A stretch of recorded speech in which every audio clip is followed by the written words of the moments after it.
All right. Kulasi Kulpa. Okay, question before we go. Am I addressing? No. I'm addressing you guys, right? Good. That's what I was hoping.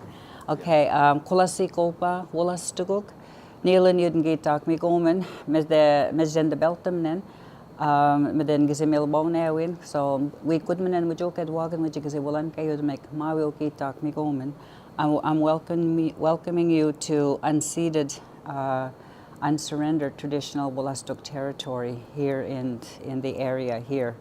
And I'm asking of you as cohabitants of our land to take care of it in the same way our ancestors had wanted us to take care of it. So this is what I usually welcome people with, is to honor all of the elements.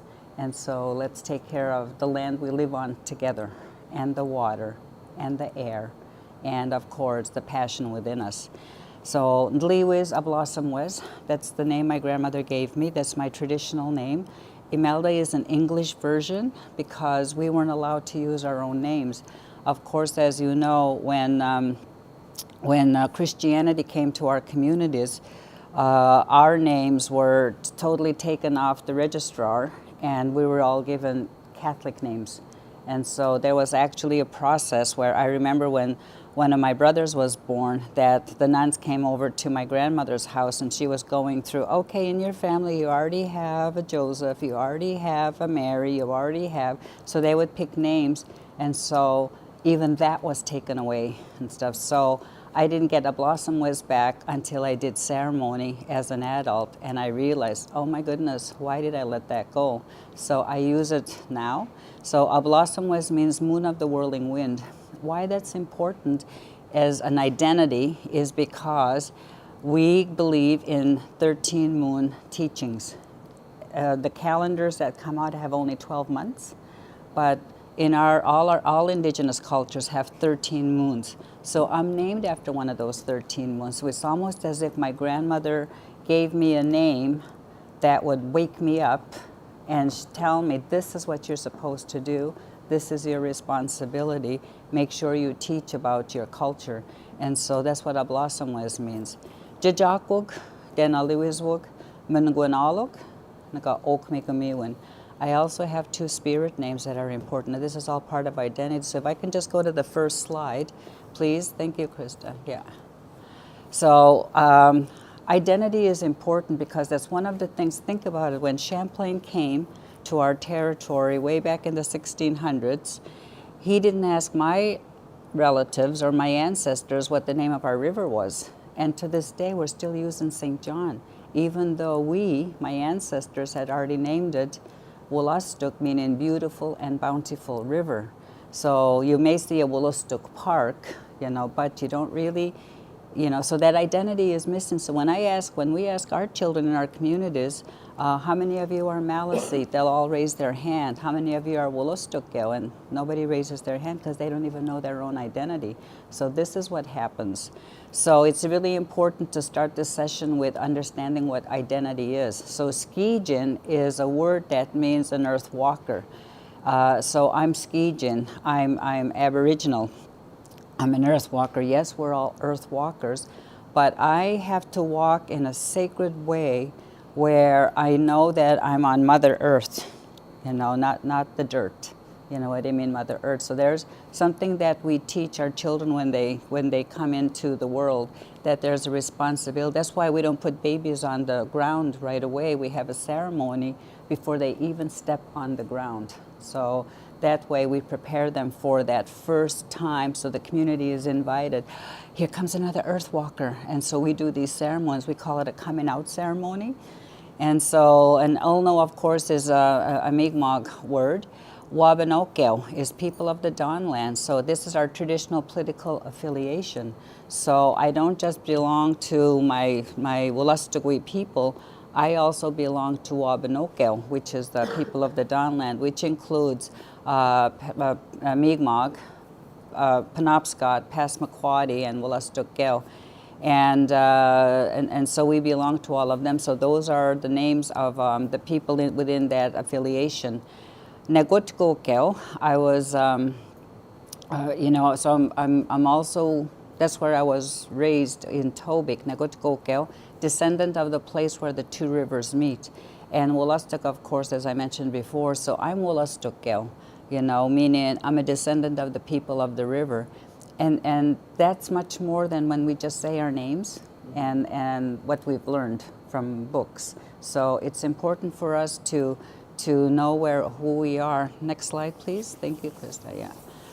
And so, of course, Sidansiskeo, I also belong to St. Mary's First Nation because Indian Affairs, and we'll talk about the Indian Act later on today, Indian Affairs is very paternal. So because my father is from St. Mary's, I'm officially a member of St. Mary's, not the place I grew up in my grandmother's community, because Indian Affairs says, no, even though you grew here for 20 years, you lived here, you went to school here, all your ceremonies were here, you don't belong to this community. You belong to St. Mary's, even though I didn't know my father. So it was quite really, how come Indian Affairs is telling us who we are? And so it's been really confusing. So I'm a member of St. Mary's, and I've been there 17, 18 years at St. Mary's. And even though I lived there, but I've only rented, and I've been waiting for my chance to have a home, but I know they think I'm from Tobic. You know what I mean? So I'll never get a house there. So I just bought myself a house, and but that's how important it is of where you come from, how important it is, and even how your own people view you. Metaksanikek, I'm a member of that, which is the Holton Band of Maliseets. They're maternal in the States.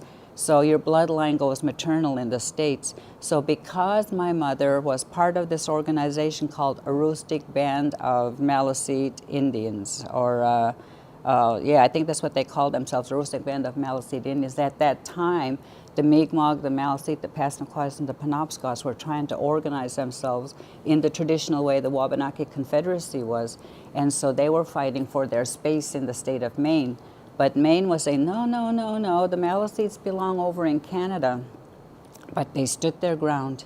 And there's a book called The Green Book that actually documented who were those fighters. So my mother, being one of those fighters, gave me the right to be a member of the Holton Band as well and stuff. So her name is on that list of people who stood their ground and fought against the state of Maine.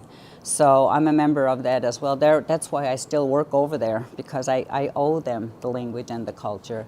My community affiliation is where we come from, Wedabexi. It's in our honor song, the Mi'kmaq honor song, Wedabexi, where we come from. So for me, it's all of those three. I have affiliation with each of them. Prior to contact, we were separated by clans. I'm lucky enough to know my clan, and Gwaksaswijig is the Fox clan through my maternal grandmother. Now, my grandfather is from Vigier-Kakuna in Quebec, and because of the St. Lawrence Seaway, the province pushed the Maliseets out of the way because there were so many ships coming in. So there's actually a movie that we did maybe 15 years ago, and it's in French, English, and Maliseet. And we documented how the Maliseets were displaced from Quebec. And so my grandfather was part of that movement. That's how he ended up in Tobic. And so when my grandmother, my grandmother's from Maine, and she was telling me that none of her daughters wanted to accept the traditional Fox clan. So as the first granddaughter, she asked me, she groomed me right from, you're going to be part of this Fox clan. You have to keep your grandfather's clan going.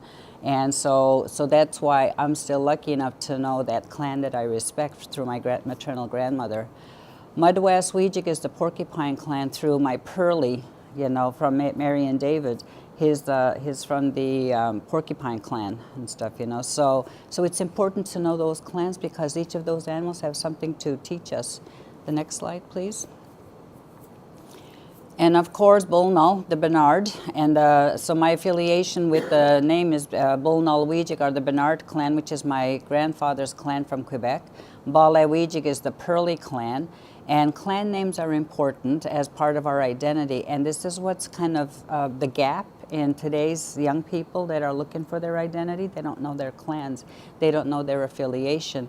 And what happens when we switch to English, you know, that's why language is important to talk about. When we switch to English, we start adopting kinship terms from English. So we had a word, for example, in our language, niguas. Nig means my home. It comes from the word wigwam.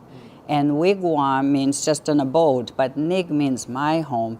And wuss is the nest. So I came from my mother's nest. So when I address my mother as nigwas, I'm literally saying my first home. So I'm honoring where I come from within her womb. And so when we erase that from our vocabulary and we start using mom, and the way that they have indigenized mom is mamam, dadad, you know, and even our uncles and aunts, we had this beautiful system where we addressed our clan affiliation to our mothers, sisters, and brothers, and our fathers. Those are two different words. So my mother's side, I call, there's my mom's sisters, Gizes, but on my father's side, they're Nokam. And it was important to know which clan you were addressing, whether it's your mother's side or your father's side. So it really, really gave us a respect for both sides, not just one word, aunt or uncle. And what you call them indicated Yes, your history. Absolutely. As opposed to just a generic aunt or uncle. Absolutely. And that's what's missing today, because our children don't even use niguas. They don't use meat ducks. Meat ducks for father is a really important name because it's the sound of creation. You know, so the women give birth and the men give sound, you know, that voice. And so it's in the word thunder beans, for example, bedagig, meat ducks, you know. And so